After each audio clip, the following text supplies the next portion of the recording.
మరి సమయంలో మరొకసారి మీకు అందరికీ క్రీస్తు పేరట శుభములు తెలియజేస్తున్నాను.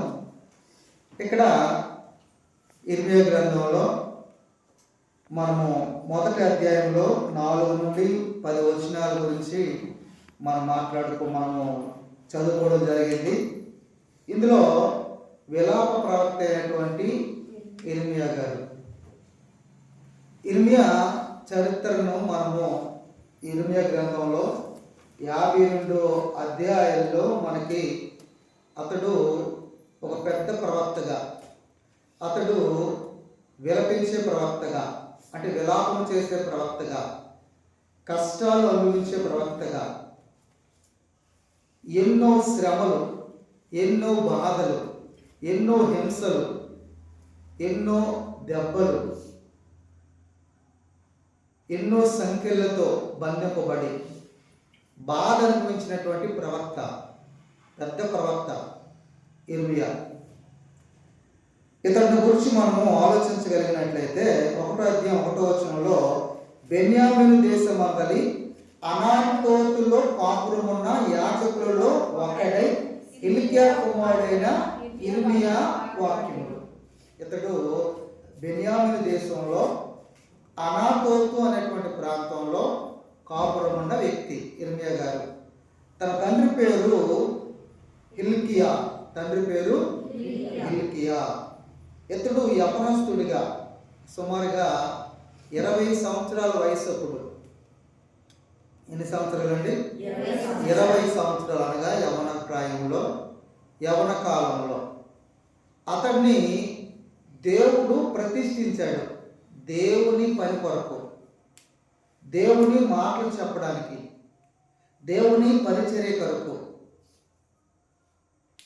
అక్కడ మనకి 4వ వచనంలో చూడగలిగినట్లయితే, యెహోవా వాక్కు నాకు ప్రత్యక్షమై ఇలాగు సెలవిచ్చెను, గర్భములో నేను నిన్ను రూపింపక మునిపే నిన్ను ఎరిగితిని, నువ్వు గర్భము నుండి బయలుపడక మునిపే నేను నిన్ను ప్రతిష్ఠించితిని, జనములకు ప్రవక్తగాను నేను నిన్ను నియమించితిని.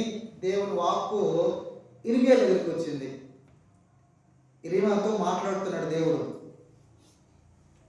నువ్వు గర్భములో రూపము రాకమునిపే, మనము గర్భములో దేవుడు 9 నెలలు రూపిస్తాడు, నిర్మిస్తాడు తన స్వహస్తాలతో.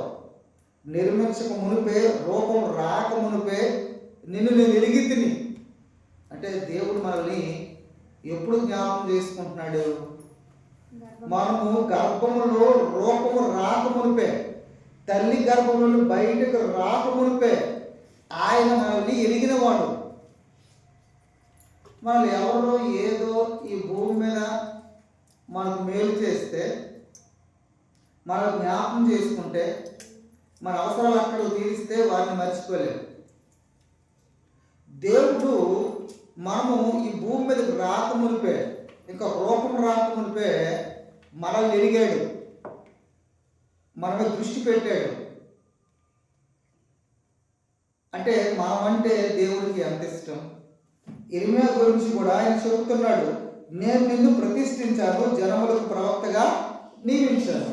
ప్రవక్త అంటే చిన్న విషయం కాదు. దేవుడు చెప్పే మాటలు ప్రజలందరికీ, రాజులకి, సైన్యాధిపతులకి, పెద్దలకు ఎవరు తప్పు చేస్తే వారిని ఖండించాలి, చెప్పాలి. దేవుడు చెప్పమన్నప్పుడు భయపడకూడదు. అలాగా నేను నియమించాను. ఇంతకీ ఇర్మియా గారు ఏ కాలంలో ఈయన ప్రవక్త అంటే, యోషియా రాజు, యోధా రాజాని యోషియా, అతడు ఆ పరిపాలన కాలంలోను, అతని కుమారుడైన యెహోయాకీము పరిపాలన కాలంలోను, అలాగే అతని సహోదరుడైన సిద్కియా పరిపాలన కాలంలోను ఉన్న ప్రవక్త. మరొకసారి, యోషియా 31 సంవత్సరాలు పరిపాలన చేశాడు. యోషియా 13 సంవత్సరాలు అధికారంలోకి వచ్చినప్పుడు ఇతడిని దేవుడు పిలుచుకున్నాడు. అంటే 18 సంవత్సరాలు ఉన్నాయి. అంటే యోషియా పరిపాలన కాలంలో 18 సంవత్సరాలు ప్రవక్తగా ఉన్నాడు. ఆ తర్వాత యెహోయాము 11 సంవత్సరాల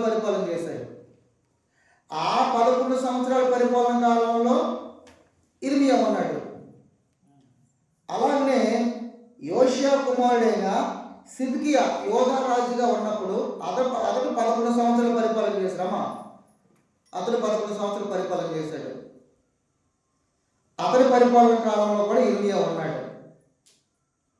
20 సంవత్సరాల వయసప్పుడు ప్రవక్తగా, దేవుడి తరపున ప్రతినిధిగా, ఒక యాజకుడుగా, ఒక ప్రవక్తగా, ఒక విలపించే ప్రవక్తగా ఇర్మియా ఉన్నాడు. ఏమండి, యవనస్తులు ఎప్పుడు దేవుని నమ్ముకుంటారు చెప్పండి? యవనస్తులు ఎప్పుడు దేవుని ఇష్టపడతారు చెప్పండి? యవనస్తులు ఎప్పుడు దేవుని మాట వినాలని ఆశ కలిగి ఉంటారు చెప్పండి? వాళ్ళు సంతోషాలు, వారు ఆనందాలు, వారి ఎంజాయ్మెంటు, లేకపోతే వారి కోరికలు, వారి ఉద్దేశాలన్నీ తీరిపోవాలి. అప్పుడు కానీ దేవుని మాట కొంతమంది నమ్మరు. మరి కొంతమంది ఉన్నారు యవ్వన కాలంలో దేవుని కొరకు ఎన్నో త్యాగాలు చేసిన వారు, ఎంతో సుఖాన్ని వదులుకున్నవారు, ఎన్నో ఆశలను పక్కన పెట్టుకున్న వారు ఉన్నారు. అలాంటి వారిలో ఇర్మియా అప్పుడు 20 సంవత్సరాలు అంటే యుక్త కాలం, యవ్వన ప్రాయం. యవ్వన ప్రాయంలో దేవుడు ఏం చెప్తే అది చేస్తూనే ఉన్నాడు అంతే. పెళ్ళి వద్దంటే పెళ్లి చేసుకోవడం లేదు. ఇదిగో అక్కడ చెబుతున్న మాటలు ఒకసారి 6వ వచనం. అందుకు అయ్యో ప్రభువుకు యెహోవా చిత్తగించుము, నేను బాలుడనే మాట్లాడటం నాకు శక్తి చాలదని నేను అనగా. ఒక ప్రవక్త అంటే చిన్న విషయం కాదండి. రాజు కంటే గొప్పవాడు, యాజకుల కంటే గొప్పవాడు, పెద్దల కంటే గొప్పవాడు. దేవునితో మాట్లాడే ఆ భాగ్యం ఒక ప్రవక్తలకే ఉండేది. అది పెద్ద పోస్ట్. అది మనకి ఎవరైనా పోస్ట్ ఇస్తామంటే ఉప్పు దెబ్బైపోతాం, గొప్ప అయిపోతాం, గొంతులేస్తాం. బా మంచి పోస్ట్ నాకు ఇచ్చారండి అని. ఇర్మియా గారు నీకు పెద్ద పోస్ట్ ఇస్తానంటే, అయ్యా నేను బాలుడును, అయ్యా నేను బాలుడును, నాకు మాట్లాడడానికి శక్తి చాలదయ్యా, మాట్లాడడానికి శక్తి చాలదు అంటున్నాడు. అంటే భయపడుతున్నాడు, తగ్గించుకుంటున్నాడు. అక్కడ దేవుడు ఏమంటున్నాడు? యెహోవా నాకు ఇలాగ సెలవిచ్చాను, నేను బాలుడిని అనవద్దు, నేను నిన్ను పంపువారి యొద్దకు నువ్వు వెళ్ళిపోవాలంటే. నేను బాలుడును, నాకేం తెలియదు, నా జ్ఞానం చావదు, నాకు వాక్చాతుర్యం లేదు, నేను చిన్నపిల్లాడిని, నేను యవ్వనస్తుడిని, అప్పుడే రక్షణ, అప్పుడే బాప్తిస్మమా, అప్పుడే దేవుని దగ్గరికి వెళ్ళాలా అనుకో. నీవు అలా అనుకో. నేను ఎవరి దగ్గరికి పంపిస్తానో, ఎవరి దగ్గరికి వెళ్ళమంటానో నువ్వు వెళ్ళిపోవాలంటే. నీకు ఆజ్ఞాపించిన ప్రతి సంగతులన్నీ చెప్పాలి. నువ్వు నేను ఏదైతే చెప్తున్నావు ఆ మాట చెప్పాలా.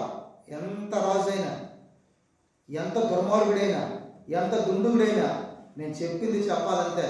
అలాంటప్పుడు ఎన్నో శ్రమలు ఎదురవుతాయి, ఎన్నో కష్టాలు ఎదురవుతాయి, ఎన్నో బాధలు ఎదురవుతాయి, ఎన్నో హింసలు ఎదురవుతాయి, ఎన్నో నిందలు ఎదురవుతాయి. చిన్న విషయం కాదు. దేవుని మాట ఎప్పుడు కూడా అది మంచిగా ఉండదు. నిన్ను దీవిస్తాను, నిన్ను ఆశీర్వదిస్తాను, నిన్ను గొప్ప చేస్తాను,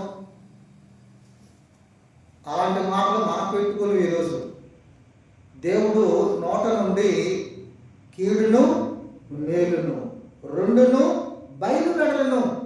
అంటే దేవుడు కీడు చేస్తాడు, మంచి చేస్తాడు. మనం అనుకుంటున్నాము దేవుడు నాకు మంచి చేస్తాడు. ఇర్మియా మంచి భక్తిపరుడు. ఇర్మియా ఎవరి కాలంలో దేవుడు నమ్మాడు. ఎన్ని కష్టాలు అనిపిస్తున్నాడో ఆ ఇర్మియా గ్రంథం వల్ల చదివితే మనకు అర్థమవుతుంది. చాలా బాధలండి. చాలామంది ముఖం మీద కొట్టడం, చాలామంది గొడవలు బిగించడం, తప్పు చేస్తే శిక్ష అనుభవిస్తే పర్వాలేదు, తప్పు చేయకుండా మంచి చేయాలని ప్రయత్నిస్తున్న వ్యక్తిని బాధపరుస్తుంటే ఎవరు నిలబడగలరు? ఎవరు తట్టుకోగలరు చెప్పండి? అలాంటి ఓర్పు ఎవరిలో ఉంది? అలాంటి సహనం ఎవరిలో ఉంది? దేవుడు నమ్మిన పిల్లల్లో మాత్రమే ఉంటుంది. కనుక ఇక్కడ చూస్తే అప్పుడు అంటున్నాడు, ఇదిగో వారికి భయపడకము, నిన్ను విడిపించుటకును నేను నీకు తోడై ఉన్నాను. నువ్వు భయపడకు. నువ్వు భయపడుతున్నావు, నువ్వు యవనస్తుడి కదా, పెద్దోళ్ళ దగ్గరికి మాట్లాడడం చాలా కష్టం. నువ్వు భయపడకు. వాడెంత పెద్దవాడైనా తప్పు చేసేటప్పుడు నువ్వు చేస్తుంది తప్పు అని మొక్క మీద చెప్పాలా. ఎంత ధైర్యం ఉండాలా, ఎంత భరోసా ఉండాలా, ఎంత ఏంటంటుంది గుండె ధైర్యం ఉండాలా. అలా ఉన్నా నువ్వు భయపడకు, నిన్ను విడిపించుటకు నేను నీకు తోడి ఉన్నాను. ఇది యెహోవాకు. అప్పుడు యెహోవా చెయ్యి చాపి నా నోరు ముట్టి ఇలాగూ సెలవిచ్చును, ఇదిగో నేను నోట నా మాటలు ఉంచి ఉన్నాను. నేను నీ నోట నా మాటలు ఉంచి ఉన్నాను. నా మాటలన్నీ నీ నోట ఉన్నాయి. నేను ఏదైతే నీకు తెలియజేస్తున్నానో ప్రతి మాట నీ నోట్లో ఉంది. అదంతా నువ్వు చెప్పాలా. ఎవరు చెప్పాలా? తప్పు చేస్తున్నటువంటి యోధా రాజ్యంలో, యోధా దేశంలో, యెరూషలేములో నా మాట వినక నా మీద తిరుగుబాటు చేస్తున్నటువంటి ప్రజలందరూ, నాయకులందరూ, పెద్దలందరూ, రాజులందరూ ఎందరో ఉన్నారు. వారికి నువ్వు చెప్పాలా. ఆ మాటలన్నీ నీ నోట నేను ఉంచాను. అవి ఎలాంటి మాట్లాడ? పెళ్ళగించుటకును, వెరగొట్టుటకును, నశింపచేయుటకును, పడద్రోయుటకును, పట్టుటకును, నాటుటకును నేను ఈ దినమున జనముల మీద, రాజ్యముల మీదను నేను నిన్ను నియమించాను.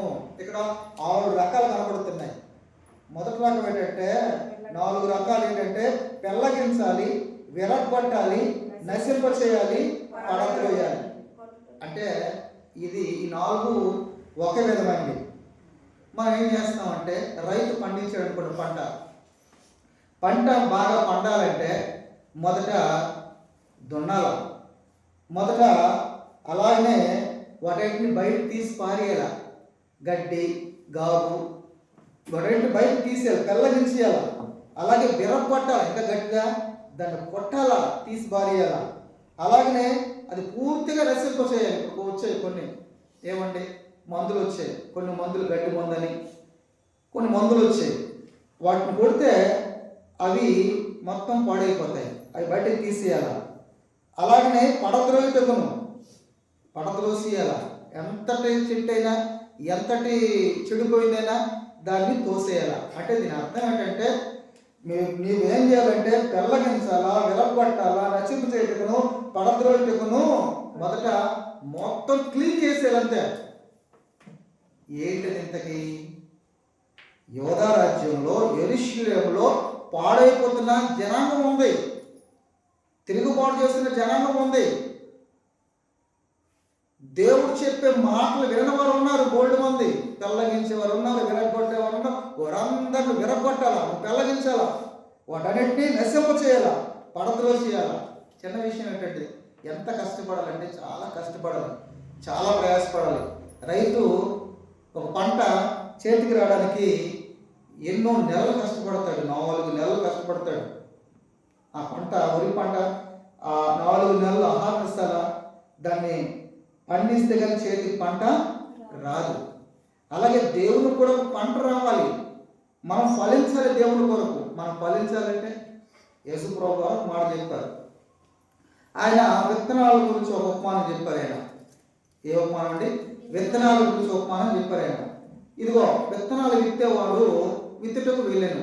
విత్తనాలు విత్తేవాడు విత్తుటకు వెళ్ళాడు. ఆ విత్తనాలు 1 త్రోవ పక్కన పడిన విత్తనాలు, 2 రాతి నేల పడే విత్తనాలు, 3 ముళ్ళ పొదల్లో పడే విత్తనాలు, 4 మంచి నేల మీద పడే విత్తనాలు. అలా ఉన్న ఈరోజు క్రైస్తవులుగా ఆయన సంఘములో ఉంటున్న మనము ఏ రకమైనటువంటి స్థలాల్లో పడే విత్తనాల మీద మనం ఉన్నాము? కొంతమంది త్రోవ పక్కన పడిన విత్తనాలు, అంటే పక్షులు వచ్చి ఎత్తుకొని వెళ్ళిపోతాయి. మనం కూడా అందులో ఇలాంటి రకం కలిగిన వారు ఉన్నాం. ఏంటంటే దైవజనులు చెబుతున్న ప్రతి మాటలు వింటాం. ఇక్కడ బయటికి ఇక్కడ నుండి వెళ్ళగానే మర్చిపోతాం. మరుసటి రోజు ఎవరిని అడిగినా దాన్ని చెప్పలేము. అంటే ఆ విత్తనం ఏమైంది? ఏంటమ్మా,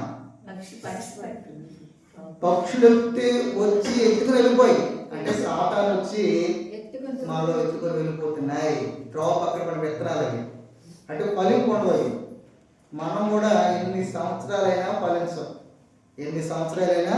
ఫలించం, మన కాలాన్ని బట్టి చూస్తే మనం బోధకులం అయిపోవాలి. హెబ్రీయులకు రాసిన పత్రిక 5వ అధ్యాయంలో 12వ వచనంలో, మీరు కాలమును బట్టి చూస్తే మీరు బోధకులై ఉండవలసిన వారై ఉండగా మరలా మీకు మూల పాఠములో బోధింపవలసిన అవసరత వచ్చింది. అమ్మా పాపాలు విడిచిపెట్టు, చెప్పిందే చెప్పవలసిన పరిస్థితి వస్తుందంటే మనం ఎదుగుతున్నామా, మనం ఫలిస్తున్నామా? వాక్యం మన హృదయంలో ఉందా? హృదయమైన పలక మీద రాసుకుంటున్నామా వాక్యం? దానికి అంత ఇంట్రెస్ట్ పెడుతున్నామా? దానికి అంత జాగ్రత్త పెడుతున్నామా? ఎవరికి ఉందండి అంత ఇంట్రెస్ట్ వాక్యం? చాలా మందికి లేదు, కొద్ది మందికే. ఇదిగో చలిలో కూడా కొంతమంది పిల్లలు ఎంత ఆసక్తితో దేవుని మాటలు వినడానికి వచ్చారు. మనం దేవుని మాటలు వినడానికి ఆసక్తి లేనటువంటి ప్రజలు ఈరోజు సమాజంలో ఉన్నారు. త్రోవ పక్కన పడిన విత్తనాల వల్లే ఒకవేళ ఉన్నామేమో మనం పరీక్షించుకోవాలి. ఎప్పుడో బాప్తీసాలు పొందాం, ఎప్పుడో సంఘానికి చేర్చబడ్డాం, ఎప్పటికీ మనకి ఫలింపు లేదు. వాక్యాన్ని ఇతరులకి చెప్పలేని పరిస్థితి, అంటే వింటున్న మాటలు మనలో లేవని అర్థం. ఒక మాటలు చెప్పాలంటే వింటున్న మాటలు మన హృదయంలో లేవు, మనకి ఏం చెప్పాలి మనకు అర్థం అవుతుంది. సీరియల్ చూసామనుకోండి, సినిమాలు చూసామనుకోండి, అది బుర్రకు బాగా ఎక్కుతుంది.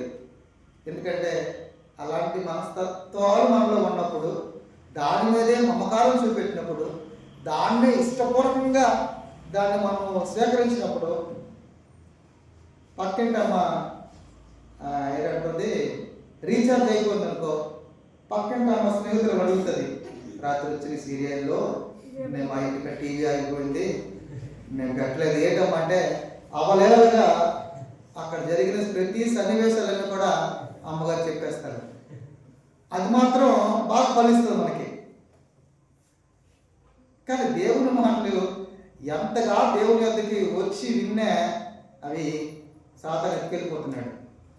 దానికి అలాంటి వారి వరకు కాక, అలాగే రాత్రి నేల కూడా విత్తనాలు. రాత్రి నేల అంటే వారు చక్కగా వాక్యాన్ని అంగీకరిస్తారు, బాగా భలే మంచి మాటలు, మంచి విషయాలు అంటారు. కానీ కొంతకాలం ఉంటుంది అది, వేరున్నంత వరకు ఉంటుంది, కొంతకాలం వరకు ఉంటారు. వాళ్ళు వీళ్ళ మీద బెటరు, త్రోవ పక్కన పెంపడిన విత్తనాల కంటే వీళ్ళు బెటరు. వీళ్ళు కొంతకాలం ఉంటారు, కొంతకాలం ఉంటారు. ఆ తర్వాత ఏరు ఎండిపోయిన తర్వాత మరి మార్క్స్ వార్త 4వ అధ్యాయమా, మత్తయి సువార్త, మార్క్స్ అన్ని సువార్తలు ఉంటుంది. ఎక్కడ తీసుకొచ్చి చెప్పాము? మత్తయి సువార్త 13వ అధ్యాయము 18వ వచనం గురించి మనం మాట్లాడుకుంటున్నాం. అయితే 20వ వచనం, రాత్రి నేలను వెతికిన వాడు వాక్యాలు విని వెంటనే సంతోషంతో అంగీకరించేవాడు. అయితే అతను వేరు లేనందున అతను కొంతకాలం నిలిచింది కానీ వాక్య నిమిత్తం శ్రమ అయినా హింస అయినా కలుగ్గానే అభ్యంతర పడతాడు. శ్రమ, దేవుని దగ్గరికి వెళ్తే శ్రమ రాదు, హింస రాదా?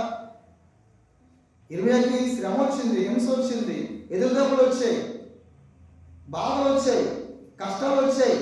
నిలబడ్డాడు చివరి వరకు. కొంతమంది నిలబడ్డారు శ్రమ రాగానే, బాధ వచ్చి గుడిగాడు మనస్తావా? ఇది వ్యాపారం కష్టం వచ్చింది అని దేవుడు చదువుతావా? దేవుడి మీద తిరుగుబాటు చేస్తావా? హింస రాగానే నేను బాధపడుతున్నాను దేవుడు చదివి మానేస్తావా? ఇలాంటి భక్తులు లేరా? బోల్డ్ మంది ఉన్నారండి. శ్రమ అయినా హింస అయినా రాగానే వారు ఏం చేస్తారు? అభ్యంతర పడతారు. దేవుడి దగ్గర రావడానికి ముందడుగు వేయరు, వెనక్కి వెళ్ళిపోతారు. ఇదొక రకమైన వారు. అలాగే మొండల పట్టణంలో వెళ్తబడిన వాక్యం వినివాడే కానీ ఐహిక విచారమును ధనమోహమును ఆ వాక్యమును అణిచివేయను కనుక వాడు నిష్ఫలుడగును. కొంతమంది ముళ్ళ పొదల్లో వారు బాగా వింటారు, కానీ మధ్యలో ఐహిక విచారములు, అలా వాడు ఇల్లు కట్టుకుంటున్నాడు, నేను ఇల్లు కట్టుకోవాలా, ఆడు బండి కొనుక్కున్నాడు, నేను బండి కొనుక్కోవాలా, ఆడు ఫ్రిడ్జ్ కొన్నాడు, నేను ఫ్రిడ్జ్ కొనుక్కోవాలా, పక్కింటోడు ఏదో చేసాడు, నేను అది చేయాలా. అప్పు నీకు ఉందా అందుకే, లేకుండా ఎందుకు పరిగెడుతున్నావు, లేదు తలపాటు నువ్వెందుకు చేసుకుంటున్నావు, వాడు కొంది వాడు కొనుక్కున్నాడు, మన లేదు, ఉన్నదంతా సంతృప్తి చెందుదాం. క్రైస్తవులు మనకు కొన్ని నిబంధనలు ఉన్నాయి, కొన్ని పద్ధతులు ఉన్నాయి, ఆ హక్కులు దాటి వెళ్ళిపోతున్నాం మనం. ఐహిక విచారకులు, ధన వ్యామోహం, ధనమోహమును విచారపడితే ప్రయోజనం. దేవుడు నన్ను ఆశ్రయించి కష్టమైన నష్టమైన దేవుడు వాక్యం మీద నిలబడితే దేవుడు ఈరోజు కాకపోతే రేపు, రేపు కాకపోతే ఎల్లుండు, కొంతకాలానికి దేవుడు నిశ్చిస్తాడు, గొప్ప చేస్తాడు దేవుడు. ఎవడు ధనమోహము అంటే ధనం రాగానే ఆ ధనం నిమిత్తం దేవుడిని మర్చిపోతారు. కొంతమంది చూడండి, ఉద్యోగాలు రాగానే, ఏదో కొంత సంపాదించగానే, ఏదో భూమి గుట్లు కలగగానే, ఏదో ఆస్తి అంతా సమకూర్చబడగానే దేవుడు లేడు, దేవుడు లేడు, నేనే దేవుడు, డబ్బే దేవుడు, డబ్బే దేవుడు, ఇక అది సంపాదించాలి, ఇది సంపాదించాలి, అలా లేకుండాలి, ఈ లేకుండాలి, దేవుడినే పూర్తిగా మర్చిపోయే రకం లేదా? అలాంటి వారు ఉన్నారు. చివరిగా మనము ఆ 4వ చూసినట్లయితే, మంచి నేలను విత్తబడిన వాడు వాక్యం విని గ్రహించేవాడు, అట్టి వారు సఫలులై ఒకరు 100 గాను, ఒకరు 60 గాను, ఒకరు 30 గాను ఫలించెను. మంచి నేల విత్తనం ఎలా ఉంటుంటే వాక్యాన్ని వింటాడు, గ్రహిస్తాడు, దాన్ని పాటిస్తాడు, దాన్ని అవలంబిస్తాడు, దాని ప్రకారం జీవించడానికి ప్రయత్నం చేస్తాడు. అలాగే ఎంతమంది చేస్తారో చెప్పండి? ఇన్ని బోధలు అంటున్నా కానీ మనలో మార్పు ఉందా? ఇన్ని వాక్యాలు అంటున్నా కానీ మనము ఒక అడుగు ముందుకు వెళ్ళగలుగుతున్నామా? ఎక్కడ వేసిన బొమ్మలి అక్కడే. వాక్యం వింటున్నాం, నటిస్తున్నాం అంతే. ఏమో చాలా బాధ అనిపిస్తుంది, ఒక్కోసారి చాలా సంతోషం అనిపిస్తుంది, ఒక్కోసారి డేలా పడిపోతాం, ఎందుకు ఈ కష్టం, ఎందుకు ఈ బాధ. అలాంటి ఇర్మియా సుమారుగా 40 సంవత్సరాలు బాధలే బాధలు, హింసలే హింసలు. యుక్త కాలంలో దేవుడు దాని గురించి ఏమైనా చదివితే, ఇర్మియా నువ్వేం చేయాలంటే కాడిని పలుపులు తీసుకొని నువ్వు భుజం మీద వేసుకొని నువ్వు ముందుకు వెళ్ళాలంటే, కాడి ఎందుకయ్యా, పలుపులు ఎందుకయ్యా, నేనేం పసిపిని అనలేదు, నోరు మూసుకొని దేవుడు చెప్పింది భుజం మీద కాడేసుకొని పలుపులు వేసుకొని చెప్పినట్లు చేస్తున్నాడు. చాలా సందర్భాల్లో ప్రవక్తలు ఏమండి, ఒక ఇసుకలు అయితే నువ్వు ఒకవైపే పడుకోవాలి, 365 రోజులు ఎడమవైపు పడుకోవాలి, కుడి పక్క తిరగకూడదు, తిన్నగే ఉండాలి, ఎడమవైపు తిరగాలి, తిన్నగా తిరగకూడదు, కుడివైపు తిరగకూడదు అంటే అలాగే ఉండాలి. కొన్ని దినాలు, కొన్ని సంవత్సరాలు. అంటే ఎంత భయం దేవుడు అంటే, ఎంత వినిపిస్తున్నారు దేవుని మాటకి మనం వినిపిస్తున్నాము. ఇర్మియా గొప్ప ప్రవక్త, విలపించే ప్రవక్త, కన్నీరు కార్చే ప్రవక్త, రోధించే ప్రవక్త. యవ్వన కాలంలో 40 సంవత్సరాలు ఏకదాటిగా యోషియా పరిపాలన కాలంలో, యెహోయాకీం అయితే మరి దారుణం ఆ పరిపాలన కాలంలో. అలాగే సిద్కియా కూడా అతని పరిపాలన కాలంలో ఉన్న ప్రవక్తను అలాంటి రాజుల పరిపాలన కాలంలో ఎదురుగా నిలబడ్డాడు. కనుక అంటున్నాడు, నువ్వు పెళ్ళగించుటకును, అలాగే విరగొట్టుటకును, నశింపచేయుటకును, పడద్రోయుటకును నేను నియమించి ఉన్నాను. ముందు అది తీసేయాలి, మొత్తం తీసి మారేయాలి మనలో ఉన్నది. అప్పుడు మనం బాగా ఫలిస్తాం. అప్పుడు కట్టాల, అప్పుడు నాటాల. అక్కడ చెప్తూ మాట్లాడే, అప్పుడు కట్టుటకును నాటుటకును నేను ఈ దినమ జన్మ మీదను రాజ్యాల మీద నియమించి ఉన్నాను. మొత్తం తీసేయాలి. మొదట ఈ 4 రకాలైనటువంటి విషయాలు తీసేయాల, పూర్తిగా అన్ని విడిచిపెట్టాలా, అన్ని వదిలేసుకోవాలా, అన్ని తొలగించాలా. వారున్న ప్రతి లోటుని నువ్వు తీసిపారేయాలి. అలాంటి బోధ చేయాలి, నువ్వు అలాంటి బోధ చేయాలి. మెప్పించే బోధ కాదు, అలవాటు బోధ కాదు, ఆచార బోధ కాదు. వారున్న ప్రతి నీకు ఐశ్వర్య ప్రతి కార్యక్రమాలు విడిచిపెట్టాలా. అలాంటి వాటిని నువ్వు చెప్పాలా, తెలియచేయాలంటే అదే చెప్తున్నాడు, అవే తెలియజేస్తున్నాడు. తర్వాత అప్పుడు కట్టాలి, అప్పుడు నాటాలి. అప్పుడు ఎలా ఉంటుంది? బాగా ఫలిస్తుంది. మంచి నేలలో అంటే మొత్తం మన హృదయాన్ని మంచి నేల విత్తనాల వల్లే మనం ఉన్న అలవాట్లన్నీ విడిచిపెట్టుకోవాలి. మొదట అవన్నీ తీసేయాలి. అవన్నీ తీయకుండా ఎన్నిసార్లు మనం విన్నా అవి ఫలించదు, అవి మొలకెత్తవు. మన అలవాట్లు ఒక టీవీ చూడటం మనం, ఒక పేపర్ ఆడటం మనం, ఒక మద్యం సేవించడం మనం, ఒక బూతు మాటలు ఆడటం మనం, ఏమండి అన్నీ చెడిపోయిన కార్యక్రమాలే క్రైస్తవులుగా. మరి ఇవన్నీ చేసుకొని ఇన్ని బోధలు ఏంటే ఏం ఫలింపు వస్తుంది మనకి? ఫలింపు ఉండదని మొదట అవన్నీ తీసి పారేయాలంటే పక్కకు తోసేయాలి. అవి విడిచిపెట్టుకొని రావాలి. మనం అవన్నీ తొలగించుకోవాలి. అలాంటి బోధ వినాలి ఈరోజు మనం. అలాగ ఏమండి అలా చేసేటప్పుడు అప్పుడు కట్టాల, అప్పుడు నాటాల. కట్టటకును నాటుటకును ఈ దినమును జనములు రాజుల మీదను నేను నిన్ను నియమించాను అని అంటున్నాడు. అలాగన ఇర్మియాని దేవుడు ఏర్పాటు చేసుకున్నాడు. అలాగే ఇర్మియా దేవుడు నిలబెట్టాడు యవన కాలంలో. అది దేవుని మాటకి అలాగే లోబడుతూ, అలాగే పని చేస్తూ, ఓపికతో కన్నీళ్ళు కారుస్తూ ప్రార్థన చేసి ముందుకెళ్ళాడు. ఒకసారి నేను అదే అధ్యాయము 16 నుండి నేను చదువుతాను. అప్పుడు యెరూషలేము వారు నన్ను విడిచి అన్యజాతులకు దూపం వేసి తమ చేతులు రూపించిన వాటికి నమస్కరించుటేను తమ చెడు నడతను బట్టి చెడు తలమంతను బట్టి నేను వారిని కూర్చొని నా తీర్పులు ప్రకటించును. కాబట్టి నువ్వు నడుము పట్టుకొని నువ్వు నిలబడి నేను నీకు ఆజ్ఞాపించినంతే వారికి ప్రకటన చేయి. నడుము కట్టుకొని నేనేమేమి చెబుతున్నానో వారందరికీ తెలియచేయి అంటున్నాడు. భయపడకము, లేదా నేను వారి ఎదుట నీకు భయం పుట్టిస్తాను. నువ్వు భయపడ్డావా? ఆల్రెడీ నువ్వు భయపడతావు. నేను భయం పుట్టిస్తాను. నువ్వు ఎంత ధైర్యంగా ఉంటే వాళ్ళంత ధైర్యంగా వాళ్ళకి భయపడతారు. నువ్వు భయపడ్డావా? నేను నీకు వారి ఎదుట భయం పుట్టిస్తాను. ఎలా ఉంది మాట? కొంచెం కష్టంగా ఉంది కదా. నువ్వెంత గట్టిగా నడుగుతావో, నువ్వెంత గట్టిగా మాట్లాడతావో నీ మాటలకు వారు భయపడతారు. నువ్వు మాత్రము భయపడ్డా వారి ఎదుట, లేదా నువ్వు అలాగా భయపడదు, లేదా నేను వారి ఎదుట నీకు భయం పుట్టిస్తాను. నువ్వు భయపడతావు వారి ఎదుట అంటే అలాగే దేవుని మాటకి ధైర్యంగా వస్తున్నాడు. ఈరోజు కష్టం అండి దేవుని పని చేయడం. దేవుని కొరకు బ్రతకడం చాలా కష్టం అండి. చాలా ప్రయాసపడాలండి, చాలా వదులుకోవాలండి. అందరిలాగా ఉండకూడదు, అందరిలాగా జీవించకూడదు, అందరిలాగా ప్రవర్తించకూడదు. దేవుని పిల్లలు ప్రత్యేకమైన వారు, దేవుని పిల్లలు ఒక ప్రత్యేకమైన వారు. మనల్ని చూసి సమాజం చెప్పాలా, దేవుని కనపరచాలా. ఈ అమ్మగారా, ఈ అయ్యగారా, అమ్మో చాలా ప్రమాదం, చాలా డేంజర్ అనకూడదు. విశ్వాసులైనా, పాస్టర్ గారైనా, పాస్టర్ గారైనా, సువార్తికులైనా, ఎవరినైనా. అందుకే మత్తయి సువార్త 5:16లో ఒక మాట రాయబడింది. మత్తయి సువార్త 5:16లో ముగిస్తున్నాను. దయచేసి మత్తయి సువార్త 5:16లో ఒకసారి త్వరగా. మనుషులు మీ సత్క్రియలను చూసి పరలోకమందున్న మీ తండ్రిని మహిమపరచినట్లు వారి ఎదుట మీ వెలుగు ప్రకాశింపనివ్వాలి. మనుషులందరూ కూడా మీ సత్క్రియలు చూడాలి.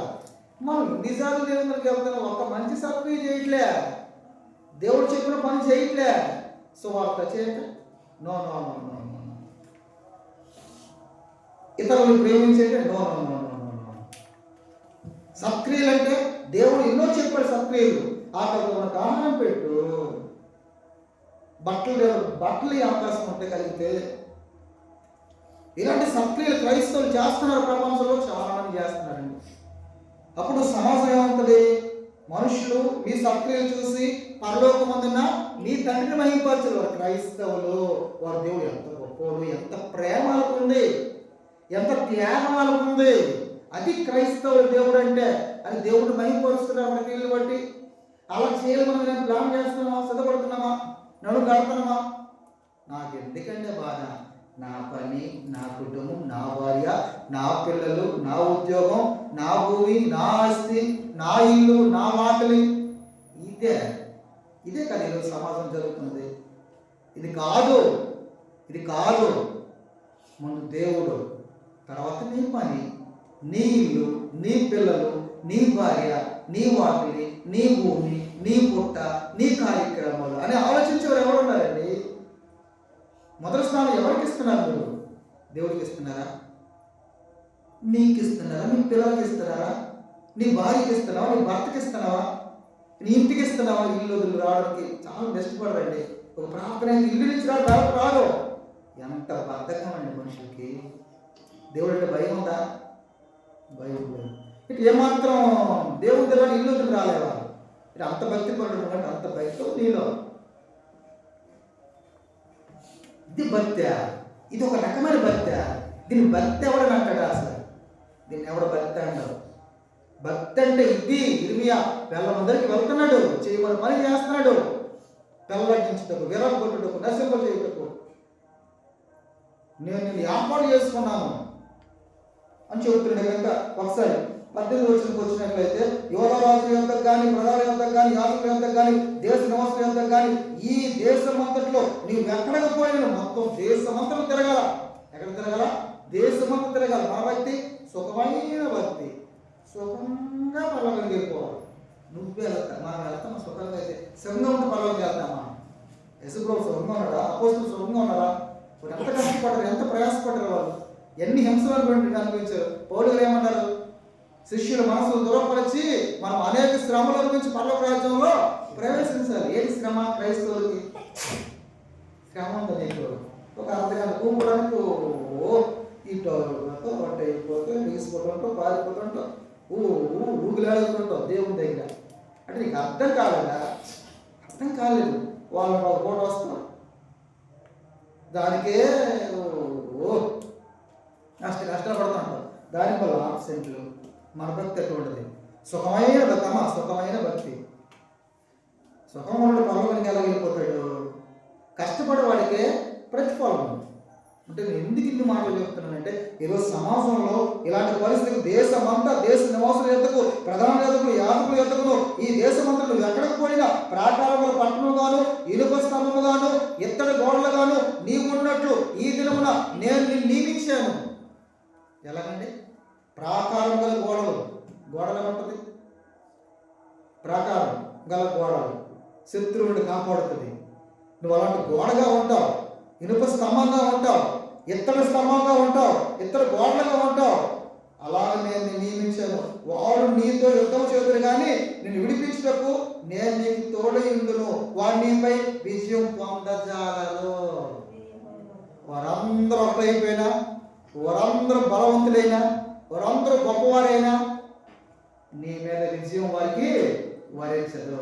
నువ్వు నా తరపున నిలబడ్డావు, నువ్వు నా తరపున పోరాటం చేస్తున్నావు గనుక నువ్వు ఎలా ఉంటావు? ఇనుప స్తంభంగా ఉంటావు, ఇత్తడి గోడగా ఉంటావు, ప్రాకారం గల పట్టణంగా ఉంటావు అన్నట్టు మనకి బైబిల్లో సెలవుస్తుంది. కనుక సహోదరులారా, దేవుని పిల్లలారా, ఇర్మియాని గురించి మనం ఇంకా ఎన్నో విషయాలు బైబిల్ గ్రంథంలో ఆయన చరిత్రలో, ఆయన ప్రవక్తగా, ఆయన ఒక యాచకుడిగా దేవుని మాటకి లోపడుతూ, యవన కాలంలో దేవుడు కాడి మూసేవాడిగా, యవన కాలంలో దేవుడు కూడా కష్టపడేవాడుగా, యవన కాలంలో దేవుని చిత్తం జరిగించేవాడుగా, యవన కాలంలో దేవుని సాధనంగా, యవన కాలంలో దేవుడు పాత్రగా నిలబడ్డాడు ఇర్మియా. మరి మనమేం వింటున్నాం? మనమేం ఆలోచిస్తున్నాం? మనమేం తెలుసుకుంటున్నాం? యవన పిల్లలారా, యవన బిడ్డలారా, దేవుని మాటలు వినండి, దేవుని మాటలు తెలుసుకోండి, దేవుని పని చేయడానికి నడుము కట్టండి. తద్వారా నీ ఘనత, మహిమ అందరికీ తెలియజేస్తూ ఈ నా మాటలను మరి ముగిస్తున్నాను. పిల్లలు ప్రార్థన చేస్తారు. చివరి ప్రార్థనతో మనం ఉంచుకున్నాం.